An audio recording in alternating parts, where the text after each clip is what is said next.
Hi, so welcome to Math 140, Calc 2.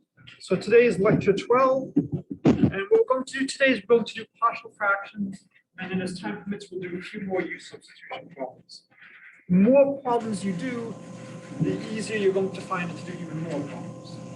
So I'm trying deliberately not to give you that many homework problems, but I am often giving you problems that are a challenge. You know, these are not always easy problems. I stumble myself at times, but then I realize I assign these problems. They can't be too bad. There must be a nice way of doing this. If you happen to choose the right approach, it shouldn't be horrible. This is very different than life. You know, in life, it's very easy to get integrals that just are not going to be able to be done in closed form. But anything that's assigned as a homework problem or a test is either something that can be done easily or, what's the other possibility? The other possibility is there's a Java update available. No. The other possibility is that there's a typo. That's really the only two things that can happen. So what I want to do is what I'm required to do as a professor who's teaching Calc 2 is to do partial fractions. This is usually the most hated topic in the course. When I ask people what method of integration in future classes did you hate the most, people either say partial fractions or were so traumatized that they forgot that they had done partial fractions. And as soon as I remind them, go, oh, yes, I really hated that unit. Okay. So, of course, that leads to the interesting question, how do we motivate partial fractions? So, we had a bunch of integrals like this that we were trying to do last time by using use substitution. And one of the difficulties here in use substitution is you have to be, extremely creative at times in terms of what should I try? How many people remember how to find roots for polynomial? I give you a quadratic. How do you find roots for quadratic?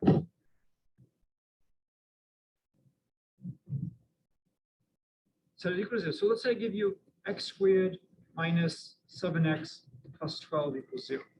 And now what would you do? Okay, so why are you factoring?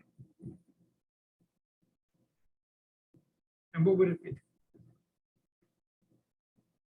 Yeah, we know because we know it has to multiply to 12, the two signs are both positive or both negative. Because I have a minus 7, the signs have to be negative. And then you say, well, how can I write 12? I can write 12 as 12 times 1, 6 times 2, 4 times 3. And we see very quickly it's going to be 4 times 3. What if I give you x squared minus 7x plus 11 equals 0? Now what do we do? Now we use the quadratic formula, and you get x equals 7 plus or minus the square root of 7 squared minus 4 times 11 all over 2. If you happen to see how to factor it, factor it. But if you don't see how to factor it, you can always fall back on the quadratic formula. It's a little bit more work, especially if I give you x squared minus 7x plus 12. If you do the quadratic formula, you will get 4 and 3 if you don't make an algebra mistake, but it will take more time. So the advantage of factoring is it's faster, but it requires you to be a little bit creative and just see how to go. Or, well, 12, I've got only a couple of ways of doing it. Did you make the table in your mind, the 12 times 1, 6 times 2, 4 times 3? Or did you just go straight to it's 4, 3? Or is it just so fast you don't even know if you checked them all? You might have gone straight to the 4, 3. The more complicated the problem, the more things you have to check. With use substitution, as I start to get more involved terms, it's not always clear what's the best thing to define as u. And sometimes you have to try several different things. So in the video you watched, I tried to motivate the method of partial fractions by doing a problem that was painful. By trying to do the problem that was painful, then that hopefully gave you an appreciation of why you might want to do partial fractions. So let's consider, for example, maybe the integral of 1 over t squared minus 4 dt. Let's say t goes from 3 to infinity. So let's say I give you something like this. I think we did something similar in the video where we did trig substitution. And the first thing is when I see t squared minus 4, okay, I've got something like that. I should be thinking maybe trigonometry. And I know cosine squared theta plus sine squared theta equals 1. If I divide through by cosine squared, I get 1 plus tangent squared of theta. 1 over cosine squared is secant squared of theta. Or if I divide by sine, okay. Now, if I subtract 1 from both sides, I get tangent squared theta is secant squared theta minus 1. So this is suggesting that maybe a good way to go would be to let t be related to secant squared. Because then it would look like maybe a secant squared minus 1. Now the problem is I have t squared minus 4, not t squared minus 1. What could I do? It's not going to be let t equal secant theta, which does let t equal.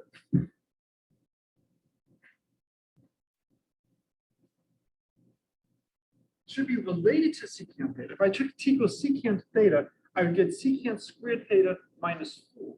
I want secant squared theta minus 4.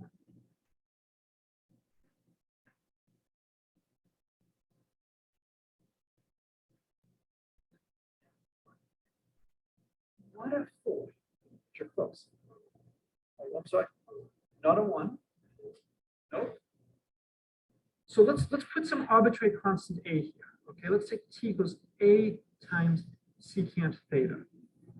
T squared is a squared secant squared theta. T squared minus 4 is a squared secant squared theta minus 4. Does that suggest what a should be? What would be a good choice of a? I want secant squared theta minus 1. I've got a squared secant squared theta minus 4. What would be a good choice for a?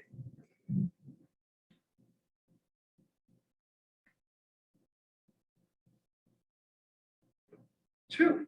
So if I take a equals 2, try a equals 2, we would now get 4 secant squared theta minus 4 is 4 secant squared theta minus 2. And so if you're not sure what to do, if you know, I want something related to secant theta, but I'm not sure exactly what. One thing is, well, let's put in a free parameter and then see if we do a little bit of work, if we can figure out what that free parameter should be. So, again, I have been doing this for 30 years. At this point, I know to look at it and say, I want t to be 2 secant theta. But if you don't, try 8 secant theta, then we see we have a squared secant squared theta minus 4. I want a multiple of secant squared theta minus 1. Another way you could do this is you could also do integral t goes from 3 to infinity, 1 over, I can pull out the 4, and I'll get t over 2 squared minus 1. You could look at it that way as well. And then that suggests, oh, okay, I want t over 2 to be secant theta.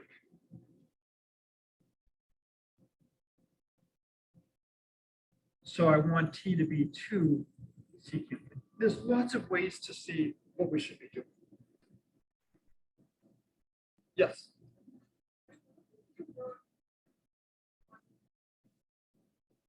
So if we have something of the form 1 plus a square or 1 minus a square, or a square minus 1 or a square plus 1, those are good cases for trig substitution. Yeah, so instead of giving you 4, if I gave you 5, I can write 5 as the square root of 5 squared. So by writing it as 4, it looks nice. It looks like 2 squared.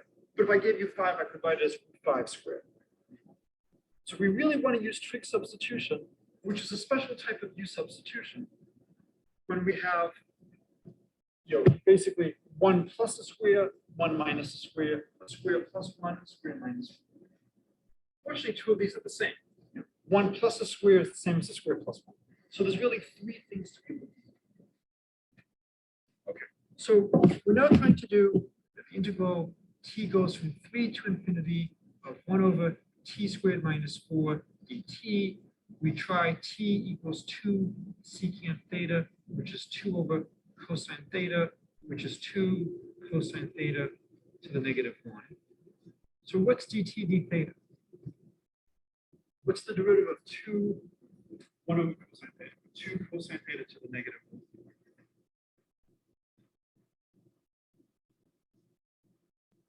What would we get when we take the derivative of cosine theta? 1 over cosine theta.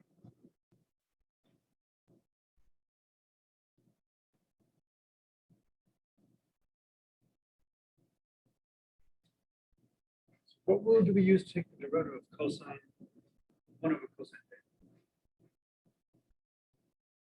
We have cosine theta to the negative 1 power. So what would we use? The power. So it's going to be 2 times what? Times negative 1. And we'll have cosine of theta to the negative 1 minus 1. And now what do we have to put in? We have to put in the derivative of cosine theta. What's the derivative of cosine of theta? Negative sine. Oh, that's nice. The negative reinforces with a negative 1. So we get dt d theta is going to be 2 cosine theta to the negative 2 sine of theta, or 2 sine theta over cosine squared of theta. So dt is going to be 2 sine of theta over cosine squared theta d theta. And remember, from the last slide, we had tangent squared of theta was secant squared of theta minus 1.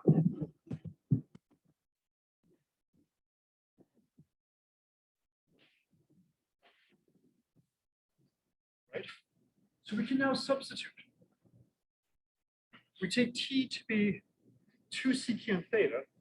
So note 1 over t squared minus 4 is 1 over 4 secant squared theta minus 1, which is 1 over 4 tangent squared theta. And we know what dt is. So we get our integral. T goes from 3 to infinity of 1 over t squared minus 4 dt is the integral. And I'll have to figure out what theta is. And then we're going to have 1 over 4 tangent squared theta.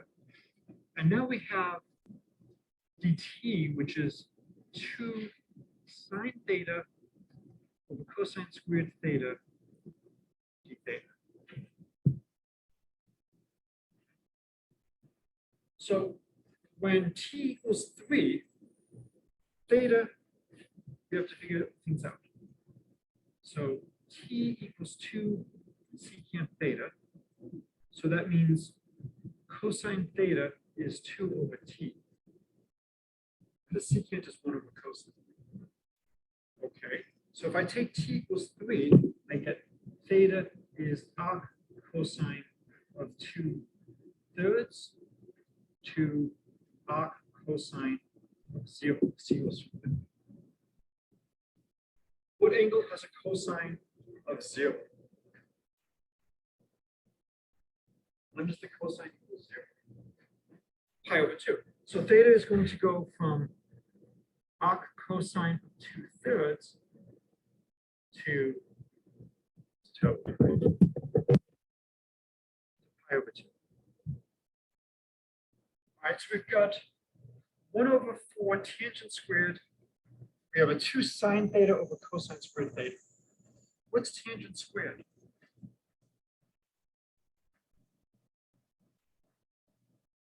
Sorry?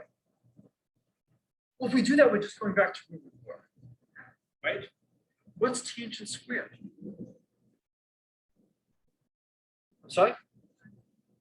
Sine squared theta over cosine squared theta. You know, so if we actually plug in what tangent is, you know we have a sine over cosine squared. That's going to cancel one of the tangents. And so what we have is we have the integral from arc cosine of 2/3 to pi halves. We have the 4 and the 2 gives us a 1/2. The tangent squared is going to give us a sine squared theta, cosine squared theta over here. And then we had a sine theta, we had a cosine squared over here.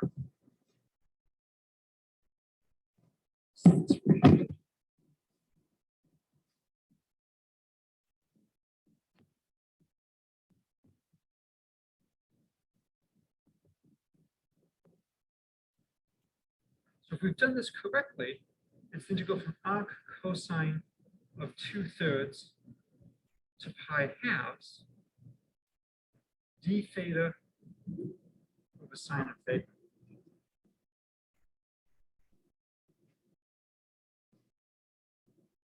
And so we now have to figure out what function has derivative equal to this. I just want to make sure I haven't made any mistakes anywhere. This is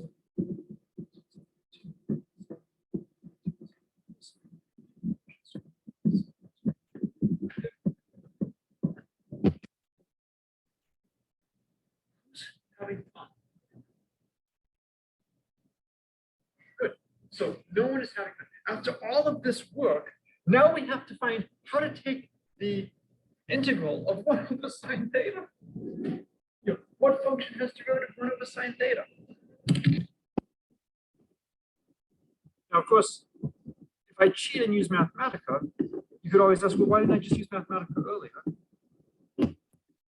So let's see what Mathematica might do here. So let's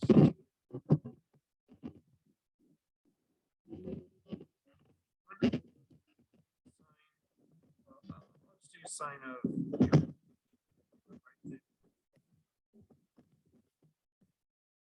So it does give us an answer.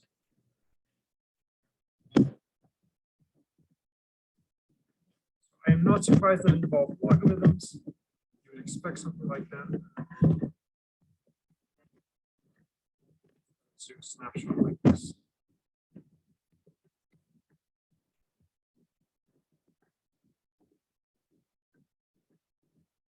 Back to the slide.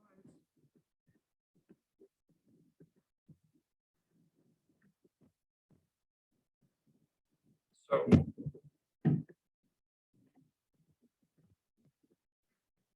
if I claim that this is the antiderivative of 1 over sine theta, what could you try to do? Yeah, take the derivative. Now, unfortunately, you notice it's going to have things like u halves. And so you're going to have to use some half-angle identities. So, you might remember cosine of 2 theta is 2 cosine squared of theta minus 1.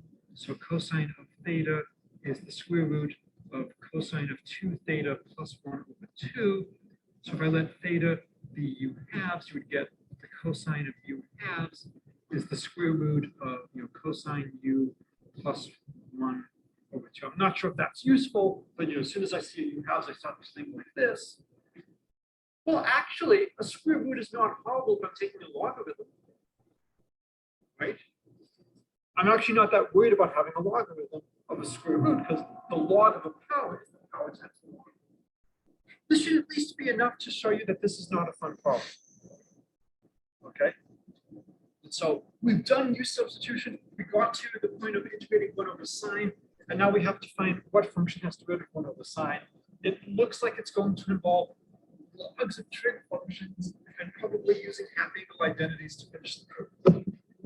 So the purpose of this 15-minute digression was to really motivate why we want to learn partial fractions. Okay? The best way to learn to appreciate something that's meaningful is to see how much worse things could be. So now that we've seen how bad things are, let's look at partial fractions. We had the integral from 3 to infinity of dt over t squared minus 4. When you see t squared minus 4, what do you think of that? What do you think about that polynomial?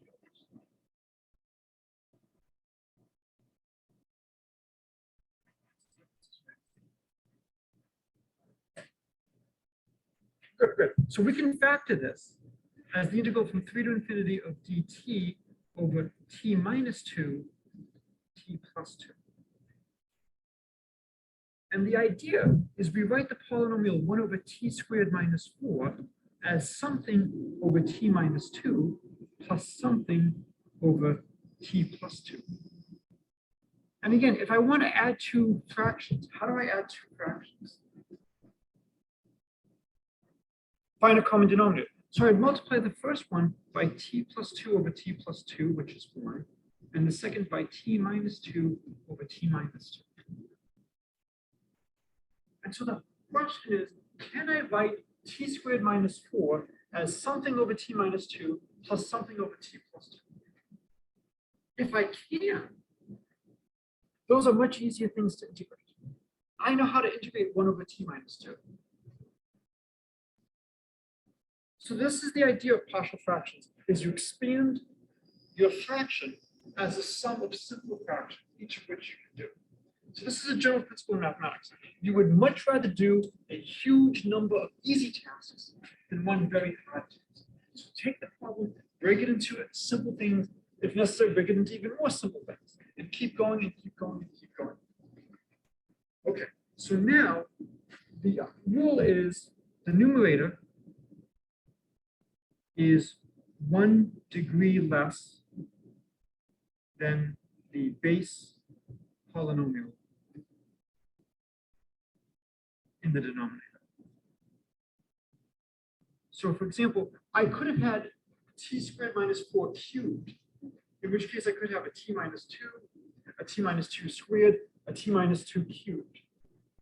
And I would just still keep the numerator as a polynomial that's less than the base polynomial. I don't care how I have t minus 2. I just get that t minus 2 is the first power. And so I just want my numerator to be 1 degree smaller. Well, what's 1 degree smaller than a polynomial of degree 1? It's a polynomial of degree 0. Polynomial of degree 0 is constant. Right, so let's continue. And then we'll do more. So we have 1 over t squared minus 4 is a over t minus 2 to get to t minus first plus b over t plus 2. So when I make the common denominator, I have 1 over t squared minus 4 is a t plus 2 plus b t minus 2 over t squared minus 4. And when I add the numerator, I would take everything that's t and put it together, and that's my linear term. And then take everything that's not t, and that will be my constant term. So I have a plus b t plus 2a minus b over t squared minus 4. So these polynomials are supposed to be equal, and they have to be equal for every choice of t. So they have to be equal for every choice of t. What can you tell me what must be true?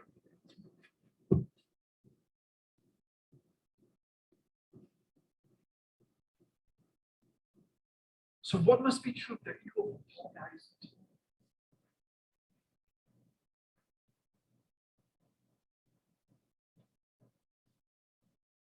So the numerator equals 1. So we know a plus b t plus 2a minus b equals 1. But you can tell me even more. The numerator equals 1. Can you give me some additional information? Because I'm trying to find the values of a and b. I know the numerator is 1 for every value of t, so what must be true?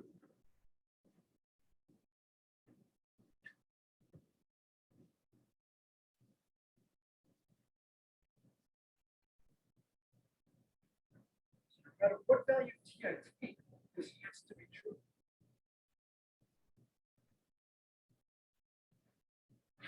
Okay, so what must equal 1? So no matter what value of t I take, a plus b times t plus 2a minus b equals 1. A and b are fixed, t varies. What's the only way this can be true for all values of t?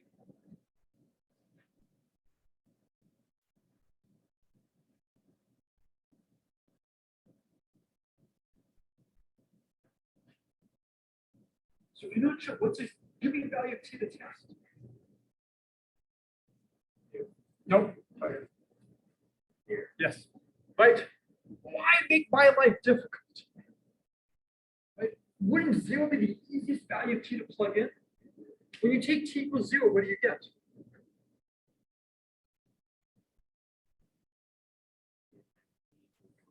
Yeah. So when you take t equals 0, that implies that 2a minus b equals 1.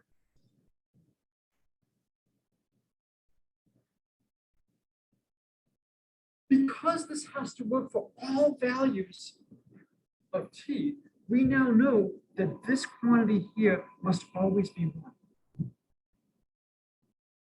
So what must be true about a plus b times t? Every value of t, what must a plus b times t be? It has to be 0.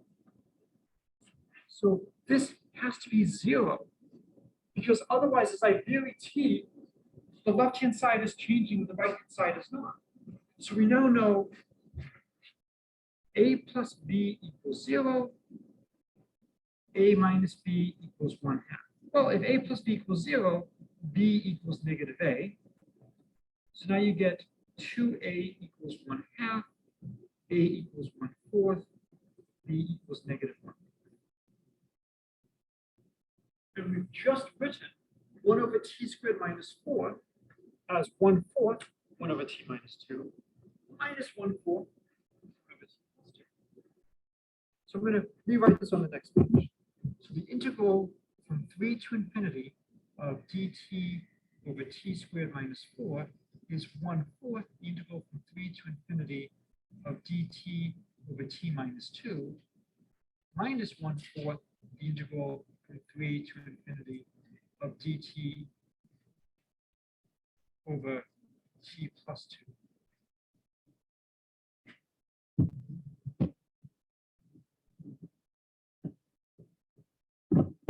We just showed 1 over t squared minus 4 is a over t minus 2 plus b over t plus 2, where a is 1/4 and b is negative. So the integral of 1 over t squared minus 4 is the integral of 2. And now I'm just plugging in that a is 1/4 and b is negative 1/4. So now I want a function whose derivative is 1 over t minus 2. There's a couple of ways to do this. If you're comfortable, you can immediately go. If not, we can change variables a little bit. I could let over here u equal t minus 2. What would du equal?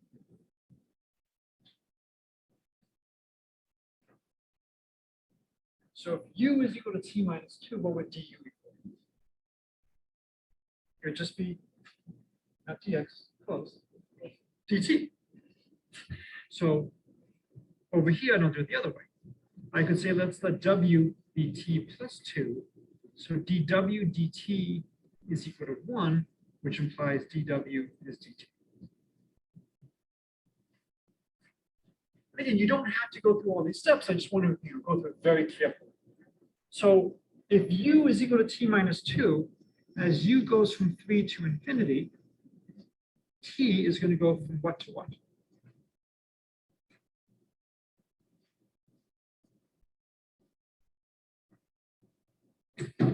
So u goes from 3 to infinity. I'm sorry, I think I wrote one. T goes from 3 to infinity. So what is u going to go from? 1 to infinity, excellent. And similarly here, t is going to go from 3 to infinity. What's w going to go from? 5 to infinity. And so now we get it's 1/4 the integral from 1 to infinity of du over u minus 1/4 the integral from 5 to infinity of dw over w. So I did it like this to try to make it a little bit easier to see what the antiderivative is. What function has derivative 1 over u? ln. Nope. ln u. So this is going to be 1/4 the natural log of u at 1 and infinity minus 1/4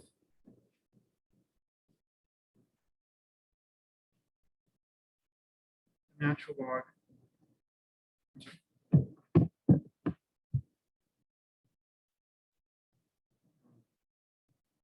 of w.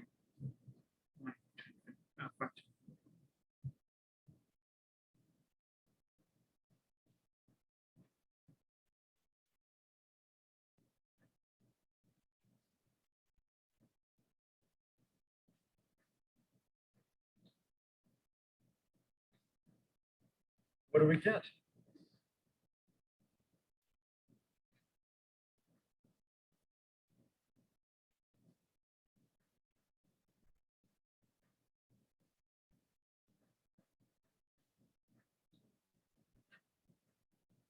Oh, yeah. This is 1/4 of infinity minus 0 minus 1/4 of infinity minus the natural log of 5. Yeah. So again, this is the advantage of having you watch the video at home, is I can talk about some really good subtle issues. This should not have happened. The function 1 over t squared, it's decaying rapidly enough that this integral should be finite. I'm getting something that's infinite. What's the problem?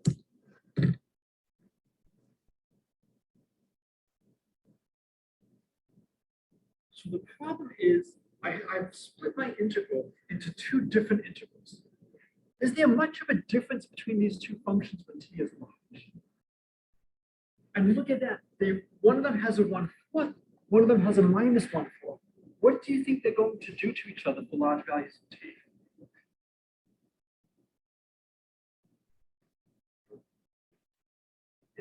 They're going to cancel each other out. And so because they're going to cancel each other out, I really have infinity minus infinity. And so by writing it like this, unfortunately, it looks really bad. So I have to be a little bit more careful. So let's be careful. Let's look at the integral from 3 to some big number n of 1 over t squared minus 4 dt. That'll be 1/4 the integral from 3 to n of dt over t minus 2. I'm sorry, I was using u.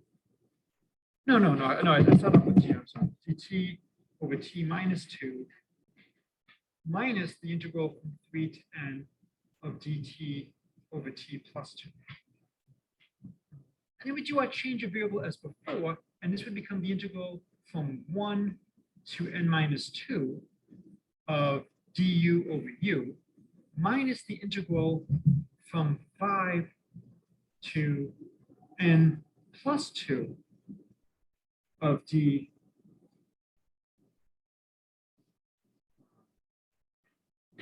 w over w.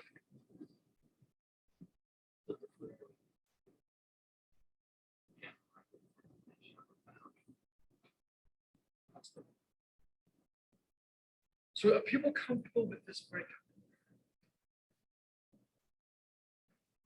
That, when we did things before, we went from 3 to infinity, we then moved it on from 1 to infinity, but it's really going 2 less than the endpoint. Well, 2 less than infinity. I think it was the other class I did. What is the longest song in the English language? Did you hear that in this class? Infinitely many bottles of beer on the wall, infinitely many bottles of beer, take one down, pass it around. Infinitely many bottles of beer on them. So, if you subtract 1 or 2 from infinity, how much do you have? Infinity. What we're going to do is we're going to integrate up to n. And then we're going to take the limit as big n goes to infinity. And when we do this, well, really, t going from 3 to n is the same as u going from 1 to n minus 2. We shift everything down by 2 when we make the change. Now, when we have t plus 2, instead of going from 3 to n, we go from 5 to n plus 2. Okay? There's a couple of ways to do this. One is I could note that this is equal to 1/4 the integral from 1 to 5 of, say, dx over x minus the integral from n minus 2 to n plus 2 of dx over x.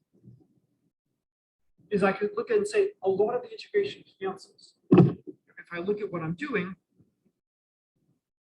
here's 1, here's 3, here's n minus 2, here's n plus 2. Both of them are covered into here. But I only have one of them on. I only have one of them over here, and I only have one of them over here. This is with the minus sign, and this. So that's one way to do it. I could really look at it as I have two integrals like this. Or I could just do the integration directly and I'll get 4 different bounds. It doesn't really matter. Are people comfortable that I can view it like this, that the middle section, when I go from 5 to n minus 2, I pick it up positively in the first, and I pick it up negatively in the second, so it cancels. So I just have, this gives me a contribution from 1 to 5, and then this is going to be left with a minus contribution from n minus 2 to n plus 2. Either way you do it, or I could also just do it directly, it's 1/4. The first one is going to give me the natural log of n minus 2 minus the natural log of 1 minus, and for the next one I'll have the natural log of n plus 2 minus the natural log of 5. And so this is going to be 1/4. I've got the natural log of n minus 2 minus the natural log of n plus 2. I'm going to put those together, and it's going to be the natural log of n minus 2 over n plus 2. What's the natural log of 1?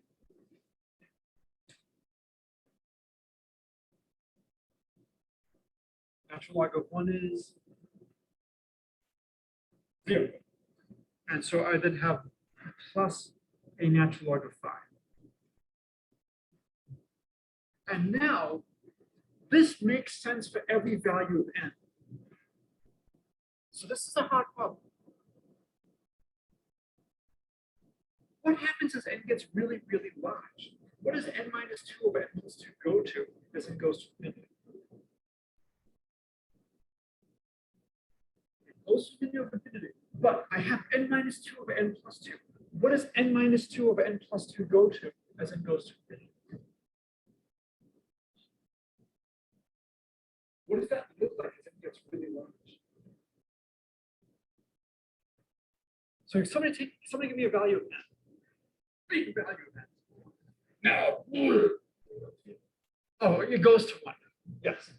Take n to be 1,000,000. Let's take n to be 1,000,002. So if n is 1,000,002, the numerator is 1,000,000, the denominator is 1,000,004. 1,000,000 divided by 1,000,004 is almost 1. Take n to be a quadrillion and 2. Then we get a quadrillion over quadrillion and 4. That's basically 1. So we can see as n minus 2 over n plus 2 goes to 1, as n goes to infinity, its log goes to 0. We get the answer is the natural log of 5. And so this is one hell of a partial fractions problem. It would have been a lot easier if we weren't integrating to infinity. If I was just integrating to 7 or anything finite like that, I wouldn't have had to worry about this at all, and we would have been done. It wouldn't have been nearly as much fun. This way, we're doing the worst possibility, and we're seeing, well, what would happen, if we had something like this? We have to be careful. And so we need to talk a little bit about what does it mean for an integral to converge? Well, I need the area under the curve to be getting smaller and smaller and smaller the further out I go. If the area is sizable, well, then I'm going to get an infinite area. So I have to have some decay. 1 over t squared minus 4, when t is really large, it's decaying like 1 over t squared. It's decaying decently. And you can show that it's going to converge. 1 over t does not. So as an aside, let's integrate from, say, 1 to infinity of dt over t squared. Let's do more generally. Let's do t to the p. So this is the integral from 1 to infinity of t to the negative p dt. And let's assume p is greater than 1. So what function has derivative t to the negative p?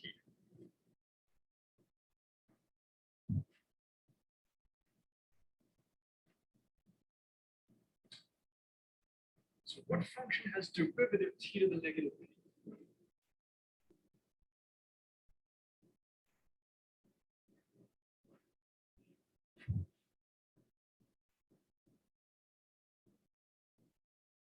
And so what do you want it to be 1 over what?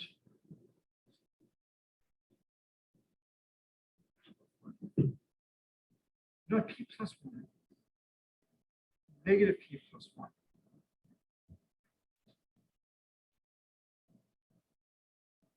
And so we're going to have the negative sign on the side if we do it like this. Because now, when I take the derivative, the negative p plus 1 cancels with the negative p plus 1, I just get t to the negative p. So I evaluate this at 1 and infinity. And so this is equal to 1 over 1 minus p, t to the 1 minus p, 1 and infinity. But p is greater than 1, so 1 minus p is negative. Right? I don't like negative numbers, so I'm going to flip. So I'm going to write this as 1 over p minus 1, which means I have to flip the order of the bound, because I'm not going in the other direction. I'm going to write this as 1 over t to the p minus 1. And this way I have an exponent, p minus 1 is greater than 0. When I put it in infinity, oh, so I forgot to push bounds.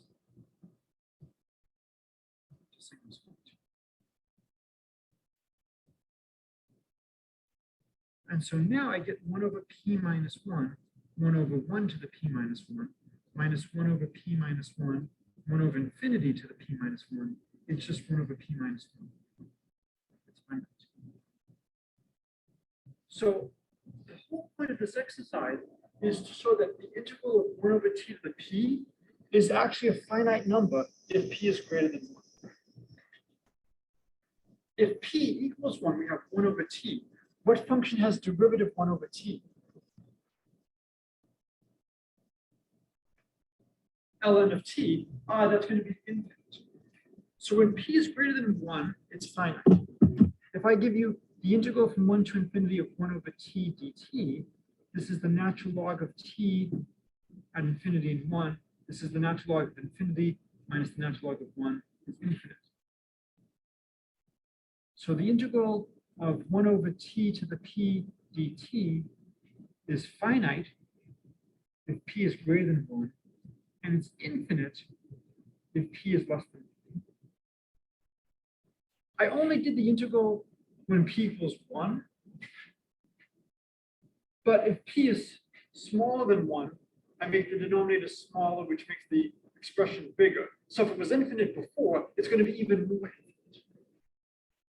So the whole point of this is, if I give you the function 1 over t to the p, as long as p is greater than 1, the integral is finite. So when I give you 1 over t squared minus 4, the very first thing we should have done is check and see, is this going to be a finite integral? And the answer is yes. So why did things break down when we did partial fractions? Because when we did partial fractions, we started off with a denominator that was t squared, and then we had 2 fractions where the denominator was of size t. And you can't integrate those from 1 to infinity. So there's a couple of things you're not allowed to do in mathematics. What are you not allowed to do? You cannot divide by 0. What else can you not do? So I'll do the don'ts. Math don'ts. So divide by 0. What else? What else can't you do?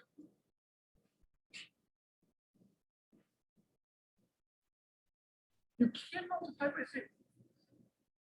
You know, that's fine. That's going to be well defined. No, but that's okay. But there's one thing you can't multiply by 0. You can't do 0 times infinity. You know, I take something infinitely large and I multiply it by 0. What's the answer? If we talked about, I think we talked about the angles and product of slopes. There's one other thing you can't do. That's what we actually tried to do earlier today. It's another thing involving infinity. Well, we can add infinity and infinity. Good. So we can't do infinity divided by infinity. But there's another one. But it's not adding. It's if I I can do infinity times infinity. Infinity times infinity is infinity, but infinity minus infinity, it depends how we go. And that's why things were so bad for this problem. Because I ended up having infinity minus infinity. But it turns out, if I, instead of going all the way from 3 to infinity, if I go first from 3 to n, I see that they almost perfectly balance. And that in the limit, the correction factor, this natural log of n minus 2 over n plus 2, n minus 2 over n plus 2 is so close to 1, it really doesn't matter. Okay, so this should hopefully give you some motivation for partial fractions. And again, I chose an easy partial fraction that had a twist because we went up to infinity.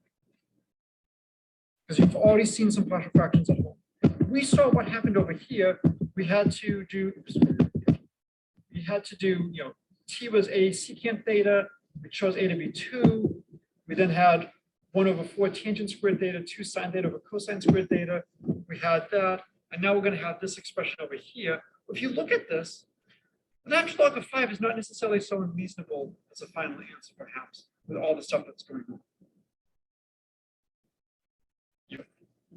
Maybe it does work out somehow with that. Right? So it's a nice exercise here. Try to finish the problem that way. So we did the simple case of 1 over t squared minus 4. I could give you something a little bit harder. And so if I gave you 1 over, let's say, t squared plus 3t plus 7 times t minus 4 cubed, I would write that as something over t squared plus 3t plus 7 plus something over t minus 4 plus something over t minus 4 squared plus something over t minus 4 cubed. It's supposed to be 1 degree less than the base polynomial. So for the first one, what's the degree of the base polynomial, the polynomial in the denominator? 2. So I need something that involves degree 1. So maybe I'll write it as a1t plus a0. For the next one, what's the degree of the base polynomial? So I need something of degree 0, so it's a constant. I'll write it as b0. For the next, what's the degree of the base polynomial? Sorry? No. What's the degree of the base polynomial? The degree is 1. It's still 1. I'm squaring it, but it's still 1. So here, the base polynomial is t minus 4. I have to the first, second, and third powers. So I have b0, maybe c0, and d0. It's not that bad to get 1 over t minus 4. That's just going to be the natural log of t minus 4. T minus 4 to the negative 2, that's going to look like a t minus 4 to the negative 1 with some constants in front of it. T minus 4 to the negative 3, it's going to look like t minus 4 to the negative 2 with some constants in front of it. The hard one is going to be the a1t plus a0 over t squared plus 3t plus 7. How might you handle that?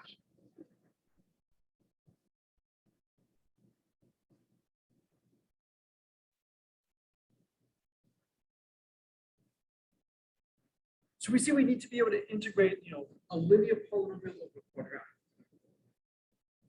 If we were really fortunate and a1t plus a0 was 2t plus 3, then the numerator would be the derivative of the denominator, and we could do a u substitution. Usually that's not going to be the case, unfortunately. But you could then factor the denominator. So if troubled, factor the denominator, hope for 2 real roots.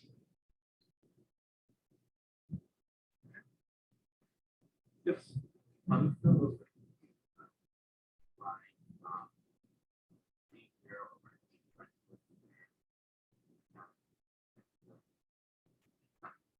Well, because remember, I get to multiply the first thing over here by t minus 4 over t minus 4 squared. And so by adjusting b, I can adjust some of these other terms. You could put more terms here. You could put higher degree polynomials, but it's going to give you more parameters than you need. If you think about it, we have right here a polynomial of degree 5. How many coefficients is a polynomial of degree 5?